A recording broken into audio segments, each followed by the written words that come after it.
Direito Desportivo, com João Felipe Artioli.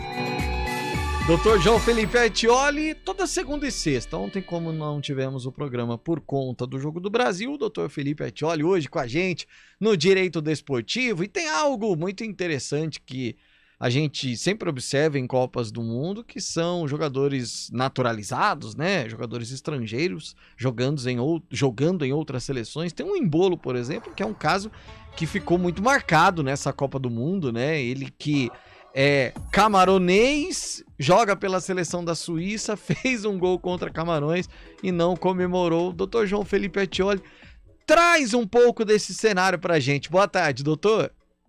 Boa tarde, Pio e ouvintes do CBN Sports. Na partida entre Suíça e Camarões, o jogador Embolo foi o autor do único gol da partida. Os mais desavisados podem pensar que o gol foi marcado por um jogador de Camarões. Não foi, ou quase. Embolo é camaronês, mas ainda novo, se mudou com a mãe para a Suíça, onde recebeu a cidadania. E é claro que a FIFA possui regras para esses casos. Antes, um único jogo inviabilizava a troca. Agora, os critérios são outros. O jogador poderá jogar por outra seleção, mesmo que tenha disputado até 3 jogos oficiais pela anterior, excluindo Copa do Mundo ou torneios continentais, como Copa América e Eurocopa, e deverá ter disputado a última partida antes dos 21 anos. A idade não importará se atuou apenas em amistosos. Ainda, o atleta precisa ter a nacionalidade do país da segunda seleção, a época em que jogou pela primeira, e precisará esperar 3 anos, a contar do seu último jogo, para que seja elegível a mudar de seleção. A nacionalidade é relevante, e ela deverá ser garantida legalmente pelo país da seleção escolhida.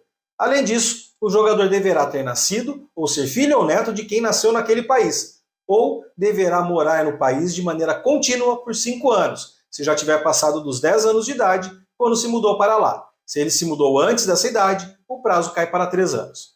Excepcionalmente, será permitido que o jogador que perdeu a sua nacionalidade atue por outra seleção, desde que tenha a nacionalidade dela. A mudança só pode acontecer uma vez, mas se o atleta não atuar pela nova seleção, poderá retornar à anterior.